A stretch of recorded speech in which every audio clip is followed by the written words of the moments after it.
ahead and call this meeting to order. Normally, our meeting would be called to order by our chairperson. However, both our chair and vice chair rolled off the committee. So I'll be handling those responsibilities until you guys decide who you want to handle those roles. Before we get into that, I'd like to ask Emily to provide an invocation, please. Heavenly Father, thank you for bringing us together safely today so that we may glorify you by serving our community on this board. Please give us the guidance and the wisdom to make good decisions for our city and let our actions and attitudes be pleasing to you. We ask this in Jesus' name. Amen. Thank you. So the first thing on here, or first thing that I do want to do is welcome Ms. Krys Bronk and Mr. David Stanton. Those are our newest park board members. They had graciously put in an application to serve a role on as one of the boards and commissions that the city has, and were chosen for the Parks and Recreation due to their interest in those positions. So we want to welcome them to their first meeting here today. So the first item on the agenda is Park Board officers. And again, we elect officers annually, and we have changed the ordinances this past spring to have just a chairperson and a vice chair. Prior to that, it was a chair, vice chair, and secretary, although we eliminated the role of the secretary because those responsibilities are essentially taken care of by the administrative staff.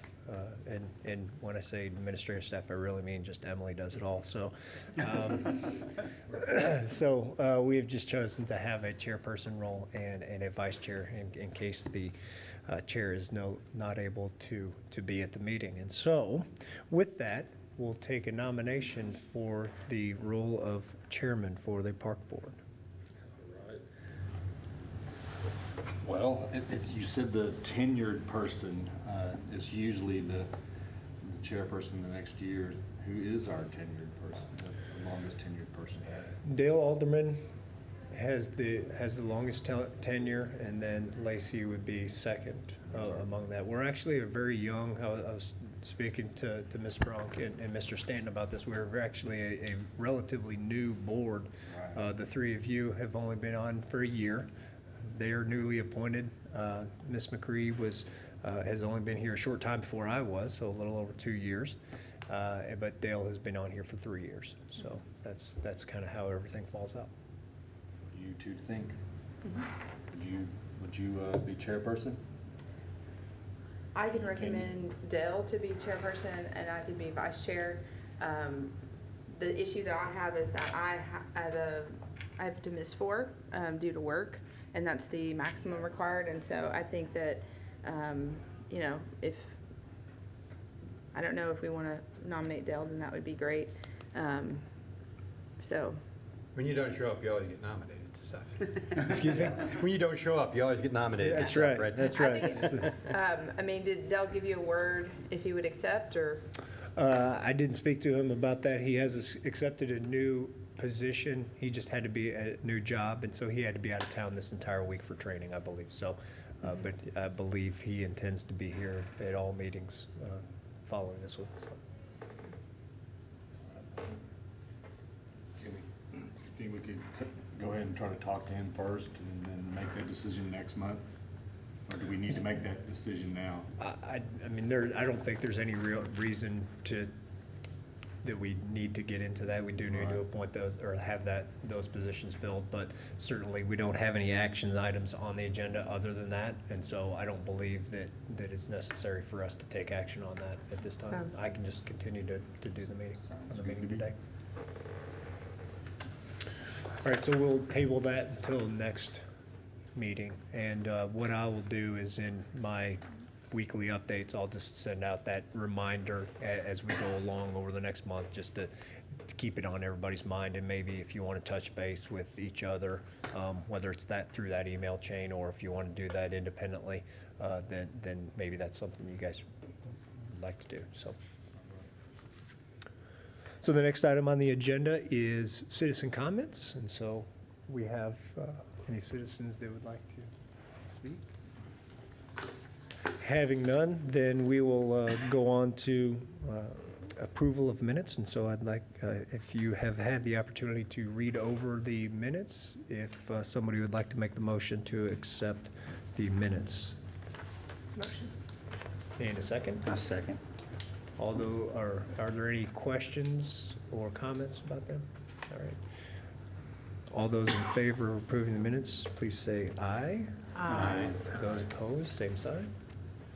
None, so that the minutes are approved. So on consent agenda, on again, all the information is included in your packet, and I try to summarize real briefly just to give you an update on what's going on. Summer is quickly flying by, and in just a few short weeks, the pools will close. And one of the questions that we always get every year is, why do you close so early? And because, it's still hot for another 3 months in Texas. But the primary reason for that is because of staffing. Well, 2 reasons. Number 1, staffing, and number 2, the prime clientele that our pools serve are in school. So the vast majority of our staff are high school and college students. Colleges, usually they start going back around the 10th, 11th, 12th. We get a lot of requests from them to take a little extra time before they get back to school. And then with high schools, even though high schools start usually that next week, the 17th or so, 18th, a lot of them are involved in band and football and other athletics and extracurricular activities, and so it doesn't allow them to continue to operate and keep the appropriate number of staff that we feel is needed for the operation of those facilities. And so that's the reason why they do close at that time. So we can always take a look at it and to see if there's a possibility to be able to extend it. I have worked in communities where we stay open on weekends because that's when you can find staff to work. But typically, the amount of attendance that you get and the revenue that you generate on those weekends is not sufficient to cover the expenses of paying the payroll, essentially. And so it's one of those good thing, bad things. It's there as a service to be able to provide, but again, now you're just increasing your costs for operating. So that's the reason that we've chosen to stop it at that time. Next event we have, I'm sorry. Closed, but does that include the splash pad or no? No, sir. We keep the splash pads open through October. So, and usually in that November is when we close down or winterize everything for the most part. That's why at the end of November, typically we try to, by Thanksgiving, we even start working on water fountains and all those kind of things, just because you never know when that first frost is going to occur, and usually it's not that big a deal, but there's about a 2-month time in there that we need to make sure that we don't incur any additional costs in our park system by repairs and maintenance of those items. So. Well, for parents who have kids that are not school age yet, a splash pad's probably plenty. Yeah, and that's the other item is, so those that can visit the pools, that would be able to visit the pool in August during the day, they're typically small enough so that the entertainment value is there at a splash pad just as it is in a pool. So the next big event that we have is our senior extravaganza, which is put on by Green Street Recreation Center on August 19th, and tickets are available for that. It's a good time. We have typically around 300 people that come out for that event. So I know they're working hard to push the sales of that, and they'd like to get it over that 300 mark. We're usually in that 275 to 290, somewhere in there. So that we'd like to get over 300. And this year, we're serving Bodacious again, and so they'll come up with all the entertainment and everything, and so it's a good event to go to. So on the park maintenance side of things, our major project for internally this year is the playground at Rotary and Ambucks, and this is a new playground that was installed just 2 weeks ago, and this one's a little bit different than what we had done last year. Last year we did Aiken Park. We were able to basically, the concrete curb was already there, so we were able to pull the old equipment out, put in a new one, put in new safety surface, and call it good. Well, in this park, we're doing a little bit more and extra, and we actually reached out to both Rotary and Ambucks to get some additional funds from them, and they have graciously provided some additional funds to provide a shade canopy for parents out at this location. Because if you know where this is, it's along Guthrie Creek, and the location of the playground is such that it's a relatively open area, as you can see there. And so if you're trying to watch kids, at one part of the day you can get some shade, but it's early in the morning. But if you're out there in the afternoon, then it gets pretty toasty. And so we're going to actually put a shade canopy kind of where the picture is taken from to see the structure. But as you can see on the playground, we put in a concrete curb all the way around it, excuse me, and put in new safety surface. And so that's the rubber mulch that we've put in locations that don't flood and where the likelihood of that product moving along is pretty low. So additional improvements at this park are going to include, we have the new signs that'll be putting up there, which actually include some of the trail signs, or the trail along there, telling you are here and telling you how long the trail is there, as well as our park rules. And then we're also planning some other site improvements, and we've already done some out there. So we're pretty excited about that overall project rather than just a new playground. We've actually made the site that much better. And I know we've already seen a bunch of people use it and comments from them, so. Is that part gonna be like some of the handicap accessible equipment and all? Yeah, so that's, if you come to the end of Baylor Drive, to the left is the new playground, to the right is still the universally acceptable playground area over there, and the new wheelchair swing over there, and the splash pad is still there as well, Okay. so. Mentioned in the report, we have an intern with us this summer, and I think an internship is a great thing for us to be able to offer and provide, especially since a lot of the interns typically are going to be from people that live in this area. So we're fortunate enough that we were contacted by an individual that was interested in doing it, and he graduated from Spring Hill. And so my philosophy on an internship program is we're going to immerse you in everything that we possibly do. Even if your interest is in aquatics, you know what? You're still going to get on a piece of equipment, and you're going to learn how to run it. I think there's a great appreciation in learning and understanding when you're running an event or doing things. And in Parks and Recreation, you're asked to do all things all the time. And so when you're requesting of others and services of other departments, you need to understand the basics of your request and how it may impact their operations. And so this is a picture of him on the equipment.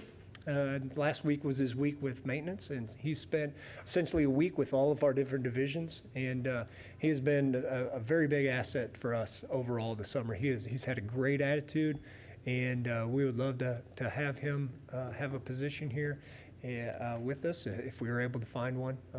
And so it's been good. I think it's great to be able to promote for your, Parks and Recreation is great because of all the health benefits it provides. We know about the economic benefits, but here is also employment opportunities for our youth and our younger people, and that's great for us to be able to provide those services to our community.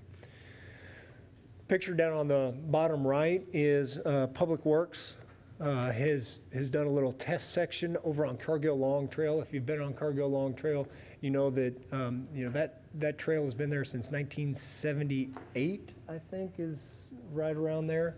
And it's a former Rails to Trails project, and it's been overlaid a couple of times, but it has quite a bit of undulation. It's our only asphalt trail. Well, we have had a lot of comments that it's in poor condition and it needs to be improved. And so we know and recognize and understand that situation. It just is a challenge to come up with the funding to be able to do a 3-mile long overlay for that. So our Public Works Department has we also get comments that it needs to remain asphalt or a surface that is friendly to runners.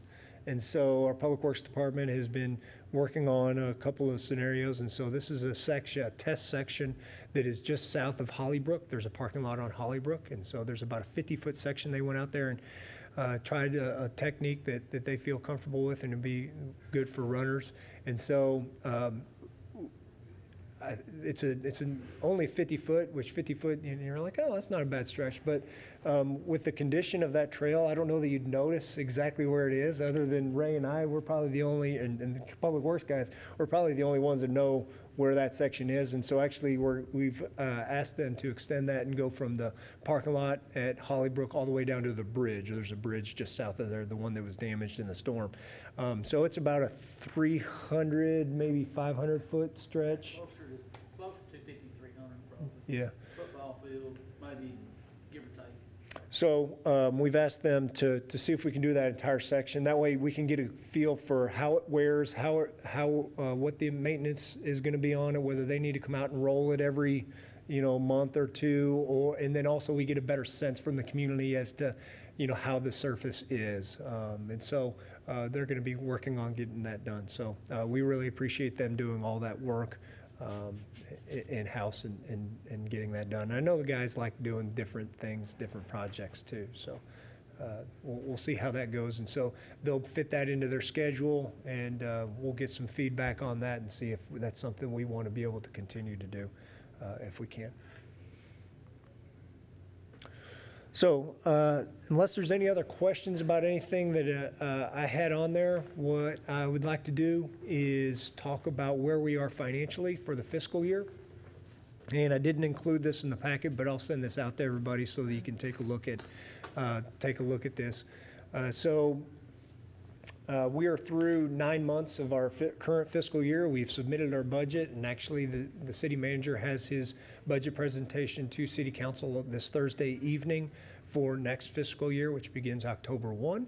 And so we put in our budget, and I know they're working on finalizing all of that. And so I don't know if we know the true final numbers quite yet. And then, of course, whatever City Council weighs in on. So, but once we have that presentation, then again, I can pass along to you guys what our budget is. So this, what is on the screen here, is our current fiscal year. And what we do, or what I do with all of our finances, is I like to be able to compare us to where we were last year to see how we're doing, as well as compare us to the budget. And so what you see here is if you remember, we work off of two different funds. The general fund has parks and recreation operations, and then a separate fund is Longview Recreation Association, which is essentially all of our programming aspects. So this is the parks division within the general fund. And so the first column there are all the different major categories, and there are about half dozen to 15 different line items in each of these. So in personnel, have full-time costs, part-time costs, and overtime, and multiple line items within each of these. But just to try to keep it as relatively simple as possible for you guys to understand, we break it all down this way. So the second column is the previous year to date. So last year, fiscal year, up through 9 months, and then the current fiscal year through 9 months as compared to the budget overall. So that's not, where we would budget through 9 months. That's the overall budget. So as you can see on the personnel side of things, we're running a little bit under where we were last year, and that's primarily due to us having a couple of positions that opened up due to a couple of retirements and open positions. So all the other line items, we're plugging along pretty well. Park maintenance, as you can see, has increased. And it's just this year we have used our resources throughout the entire year, rather than last year we kind of waited until kind of over the summer and kind of lumped everything in. So we've actually spread that cost about. And so it's a little bit different model than how we had operated in the past. In the past, we'd kind of seen all right, we're going to have enough money to do stuff, and then we kind of do it all at the end. And so in speaking with city manager's office, park maintenance from the comprehensive plan, they said, look, this is your budget. People want to spend their money. There's a big emphasis on the comprehensive plan. Spend the money that's in your budget on park maintenance. And so we've allocated those resources throughout the entire year rather than just load up in the summertime. And so that's why that number's a little bit higher as compared to where it had been previous years. Did the storm damage impact it at all? And storm damage impacts that, and so that'll be a little bit in there. But primarily, it's just kind of we're spending it throughout the year rather than just at one lump sum. That's probably Yeah, pretty much. the best way to say it. So has the equipment maintenance gone over budget right now, looking at the current? Yeah, and so here's and so the reason for that is we had we don't have much equipment, but when we do have a major problem, then it creates a little havoc on our budget. And so we have one skid loader, and it's our major piece of equipment. It's what we use to clean all the trails from storm damage. It's what we use to, as a forklift. It's one of our major pieces of equipment. Well, we had to replace the engine in it, the crate motor in it, and that alone was $15,000. That's not something we typically budget for. And so you can see we're over budget by about $14,000, or over what we had spent last year by about $14,000, and there it is. So, but because of all the issues that we have had with that piece of equipment, we met with Bobcat, and they understood our concerns because we've had a number of issues over the past year. And so actually, we were able to work with our fleet services and with them. And so that we have a brand new unit that'll come online this week. We're hoping. It's 2017, brand new, that we're only having to, actually fleet is covering the cost of. So we don't anticipate those expenses continuing as we move forward. So anyway, so that's the main reason why that one jumped up. So 2017 skid loader. Yes. Contractual, a lot of that contractual in there is because of allocations. So because we are a part of the city and the general fund, we don't directly pay for payroll or, human resources and insurance and all of those kind of things directly. We get an allocation from IT and those kind of things. And so with everything broken out, our allocations were just less this year than they were last year. So that's one of the main reasons for the, $60,000 worth of savings there. Benefits are about the same. Capital, we'll end up spending about the same as what we did last year. The invoices for the playground just haven't been paid yet. So that's why that. So anyway, we're a little bit less than what we had spent last year. I think what we turned in our year-end estimate was about $1.7 million, $1.8 million, and we anticipate being right at that. So we should be under budget by about $150,000 on the parks operation side of things. And part of that is due to, if you recall, this is only the third full fiscal year for having, the second full. This was this is the second full fiscal year for parks having its own division. And so we truly now, with this upcoming budget, have a really good handle on our operations and where we're going. And so the budget for next year really reflects how we've operated over the past year and where 2 years and where we want to go. So, so when you see our current budget compared to what we're proposing for next year, it may cause some pause, but I can assure you that we are going to be able to maintain our parks in the current state that they are and make some improvements as we have over the past 2 years. So on the recreation side of things, you can see our personnel costs have gone down considerably. Again, part of that is due to a couple of positions, full-time positions being open from some resignations, but also some reallocation of overtime and having some new part-time staff and looking at all that schedules. This is my second full year that I've been here. So the first year kind of figuring out where things were. So this past year is spent, Seth and I working on schedules with everybody to get them to where we feel is more appropriate to be able to staff things. And so we've worked with HR. And so here's probably the easiest example is we know at Paul Martin Jones there are X number of hours that we need for lifeguards. And we were only allocated certain number of positions previously, which required us to have those positions work overtime. And so we just got with HR and city manager's office and said, look, can we just have 2 more staff people? Because if we have 2 more staff people, we won't have to pay overtime. Well, so it's not that big a deal. And so it's an easy thing to figure out, at least from my side of things and Seth's as well. And so it allows us a little more flexibility as well in staffing. And so, prior to that, if we had somebody that was gone off a schedule, then our overtime really shot up if we have pool rentals and all that kind of stuff. So we've just done a much better job of allocating our resources on the staffing side of things. For the most part, everything else is pretty much in line with where it was last year also.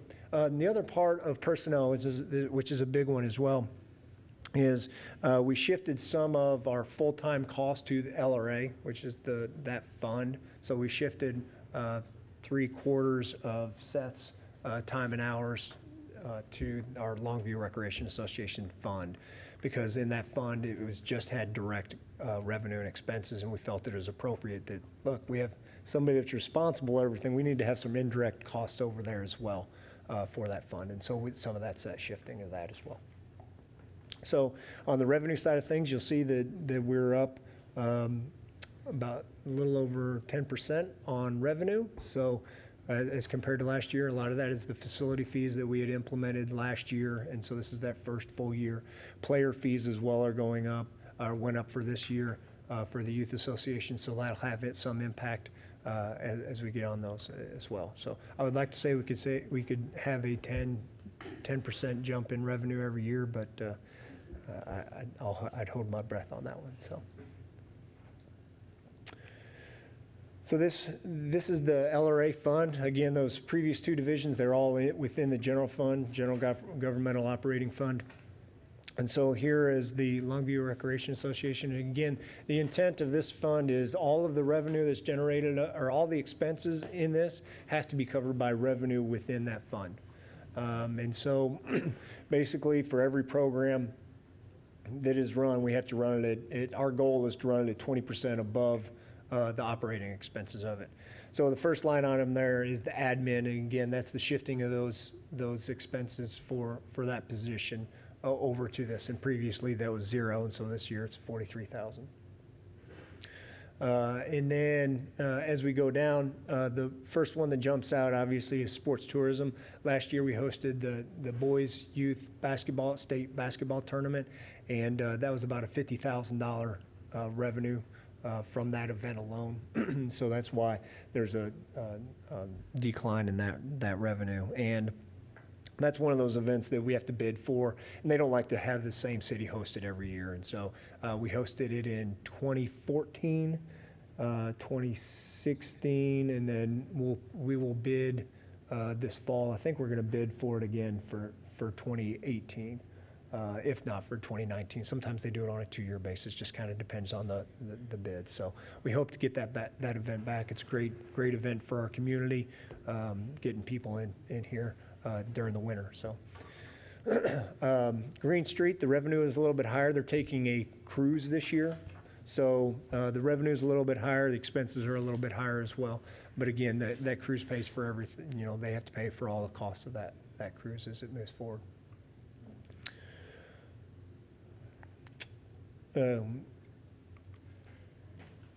Everything else continues. Youth basketball, you can see an increase in the revenue there. Part of that is due to sponsorship.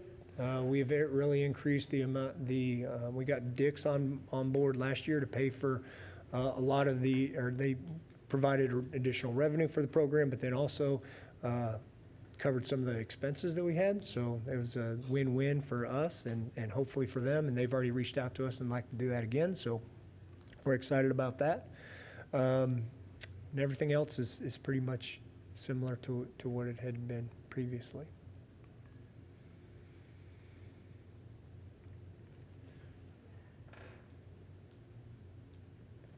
All of those programs as well. And so then when it gets down to the bottom line, again, revenue-wise, over expenses to the tune of about $70,000. Some of our expenses will come up because a lot of like our swim lesson revenue we had received already, whereas our expenses we haven't. So some of those expenses will come up, but even though we had budgeted to have a little bit of a deficit, we anticipate having more revenue than we do expenses. And so we do have a reserve fund or a reserve in this fund so that if we did need to dip into it, we could. That's not something we want to do though. We want to have all those programs pay for themselves. And so we're encouraged by the way that we're operating these programs and everything. And it's been different for our staff to get used to because that's not the way it was prior to me getting here. And so now all the staff does worksheets for all the programs, and they know the revenues coming in, the expected expenses, and where we set those fees. And as we've talked about in the past, we kind of set those fees based on, who benefits the most. Is it more of a community-wide benefit, or is it an individual benefit? And those individual benefits are where those fees need to be higher. So there's a lot to talk about, a lot of numbers there. Sorry if it overwhelms you, but I'd be happy to answer any questions that you'd have on it. I have a question about the Learn to Swim.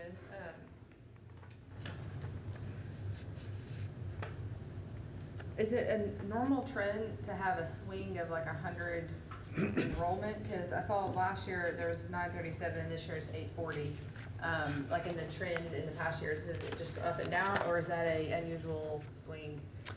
No, it was unusual. And we talked about that a little bit last month is really the main registration for that was when that Oh, yeah. Memorial Day hit.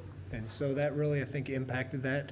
And the other thing that we had an unusual number of classes that had like just under the minimum number of kids that needed. So most classes need between 6 and 8 kids in order for us to be able to efficiently operate that program or that level.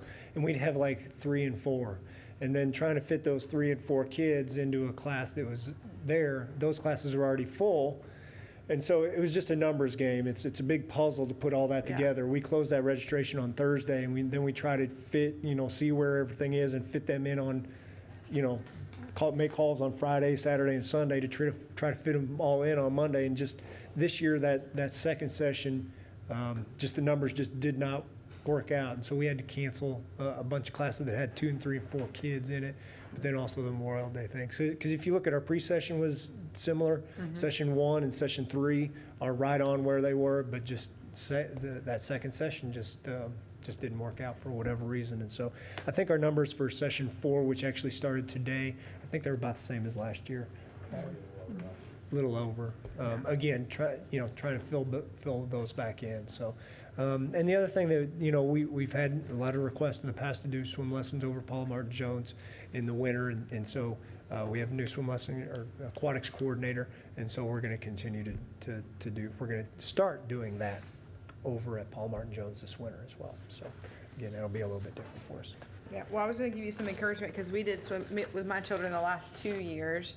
And then this year they both have tubes in their ears and they've been getting ear infections. So that's what we did. So I was going to say that I think sometimes stuff like that just happens, with people that are avid swim lessons with Learn to Swim. So Yeah. that's me personally. So I count for 2 of those numbers. It's your fault. I know, well, ear infections, yeah. So, On the itty bitty beach party, I see Yep. the attendance was up. Do Yes. you think Facebook had anything to do with that, to help with the social media getting the word out? Certainly, our presence on social media is very strong, and I typically give you guys an update on our social media stats at this time, but I failed to do that, so I'll get that out to you guys here over the next week. I'll get that information. But the other thing that we did this year, which is the first time we've done in, I don't know, a long time, is we did a remote broadcast with the radio station, and so they pumped it on the radio. Nice. And so that was, again, I think it's important for us to continue to bring the message out of everything that we have going on, and that was a good way for us to partner with the radio station. It is advertising dollars to be able to do that, but we haven't been on the radio much in the past, and it's just, you have to be in all forms of media in order to hit the different markets. And I think Mr. Stanton can speak to that probably as well as anybody. But, so that's what we try to have a presence amongst all of them. We haven't on the radio side of things, and certainly not on the TV because of the cost there. But, I think we're really encouraged by the attendance and the response that we had from that. And so we'll continue to look at those opportunities moving forward. Well, I was on the Facebook page today. I realized I hadn't liked it yet, so I went and liked it. So you may be the fault for swim lessons then. And then I invited a lot of my friends, so we probably got a good another 10, 15 likes today on it. Great. And I was reading some of the comments. You're always going to get disgruntled people upset about something, but I promised to ask this question there, so I'm going to ask it. When it comes to skate parks, what is your take on skate parks? Is it even viable for us to even think about it? Is it going to have to be an outside group to come in and do something? I just want to hear what you had to say about it. Sure. No, skate parks I think are a great thing for a community because they are an alternative to the traditional stick and ball sports that not everybody falls into. And so I think having a skate park here would be fantastic. A community-based one. I know the First Baptist Church I think has one over here, and I think people have tried to put ramps and jumps in various places to limited success. So I think having a public one would be very appropriate. The challenge for us is just funding. I feel that we could find an appropriate spot within our parks to be able to do that. I think there are a couple of parks that I think make sense for the one to be there, and we would certainly provide that space to do that. So then it would be funding the structures themselves. And so you can do some relatively minimally. I don't think our risk department would be in favor of having home-built ramps and structures. But there are ways to work with some organizations to be able to provide some.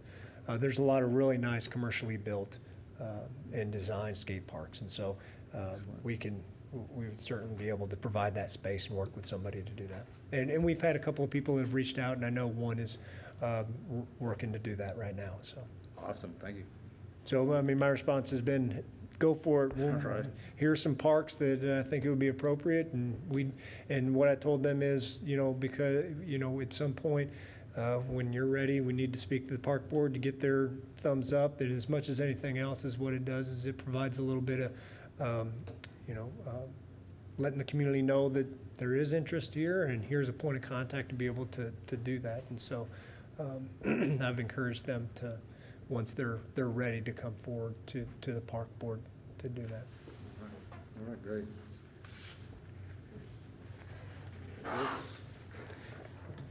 Anybody else have any other questions about anything that was or was not on the agenda there? I've got a question, I guess it concerns kind of a money situation or something. Them tarps they have at Hensley, Mm-hmm. what, are they future use for those? Are they just sitting around collecting dust, or have we thought about reselling them if we're not gonna use them, or? Yeah, and we could. The biggest challenge with tarps is not putting them out. Yeah. It's taking them off, and because when they're full of water, it's a challenge for us to be able to do that. And so if somebody is willing to pay for that, we could do that. But for our league stuff, it doesn't make financial sense for us to be able to do it. So certainly selling them would be an option. If we're like we're hosting a national tournament this weekend, it may be that we have to use them to be able to get something like that in if it comes down to it. But that's the primary use for them. The other challenge is when you do, we're not a major league stadium by any stretch. We have very good fields. They drain very well. They hold a lot of water. So we're able to play a lot of times when some other venues may not. But the challenge is once all that water it's got to go somewhere. Yeah. And so you start rolling it off. And so now then, if you didn't have a rain delay before, now you do have a rain delay because now that water is right there on your field. And so there are just a lot of challenges to doing it that you know, aren't quite as easily overcome as. Something wasn't thought about before we bought them. Yeah, you know, so, you know, they're done and paid for, so Yeah. we have them, and it's nice to have if we were, and we use the ones on baseball much more for the pitching and around home plate, just because it's, you know, relatively small areas, but doing an entire infield. Yeah. It takes, I don't know, it probably takes a dozen people to get. It takes 12 to 14 people to remove the cards. It takes them about 45 minutes per field, so, I mean, you can put them out in about 20 minutes. With half that many people, but, and then, you know, the maintenance side of parks has 14 people. Yeah, but that's you know. all there is. And they're not going out there in the morning that they need to come on. Yeah. Man, around here, it's hard to tell when rain's gonna be here and when it's not. It is. You know, that's the tournament scheduling is a challenge Yeah. both for the tournament director and us as well. And, you know, we get comments and compliments from tournament directors all the time about our ability to get, about our guys and gals getting our fields ready when other places, excuse me, wouldn't have played. And they don't care, Yeah. you know, I was saying they don't care, it's just, they don't want to put that money into it. Yeah. Whereas, you know, we feel that people are here and in our community, and we think that helps in return visits for other tournaments. If people know that, look, it may or may not rain, but if it does, our guys and gals are gonna do everything possible to get those fields played. Yeah.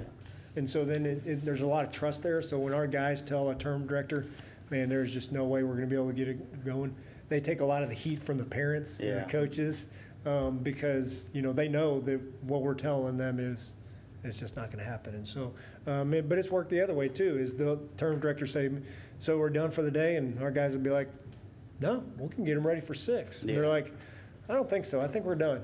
We're like, all right, but I'm just telling you, we can get them ready. And so so it, you know, and so we'll get some of the blame for why aren't we playing? Well, that may not be one of our decisions. Yeah. That's a We tournament actually director. had that happen recently. The tournament director called it for the day, and my field supervisor said, man, we can have them ready by 6.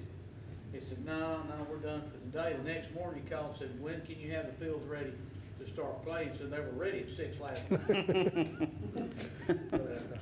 So, We have a great crew, both on Yeah. the park side and on the recreation side as well. We have a really good staff right now. We're very pleased with everything, so. I had a quick question, in regards to using Facebook for our live, broadcasts. Yeah. Have we thought about potentially having an opportunity for someone to read comments if anything needed to be addressed? Or would that not be a part of our normal meeting session? That's a good question. We'll have to ask our media development folks about that. So, Okay. Because I know that one thing that we've really tried to do is to get people here. And because it's noon and lunch, you would think Right. that we would have the opportunity to, but there are situations where people just can't make, you know, the noon time. Well, I think that's, you know, and we've talked about that in the past, is one of the biggest challenges all government has is that community, that interaction and public access. You know, people don't feel like going to a meeting, but they still want to provide comment. You know, but they want to have that interaction. They want it. They don't want to just post it to the city of page, because they want to have that personal connection and see that response. And so it's a challenge all government faces. And the more human I think you can make us and look, then the better off we are. And I know Leah, who does all of our social media, she's very, very good at responding to all comments there that need response. You know, so she does a great job with that. So, but yeah, no, we can talk to them about that. I know that's one of the things that the mayor, you know, he wants to have, you know, find other avenues to be able to communicate with citizens as to what's going on or questions they have and how we do that. So. And everybody's on Facebook. Yeah, everybody's on. I'm not on Facebook, but that's all right. I'm the anomaly, I think. But you're here. Yeah, I'm here. I'm on. That's right. So, yes, ma'am. Oh, no, that's just my Oh, favorite. okay. All right, sorry. All right. Well, if there's nothing else, we'll go ahead and adjourn. Thank you, everybody.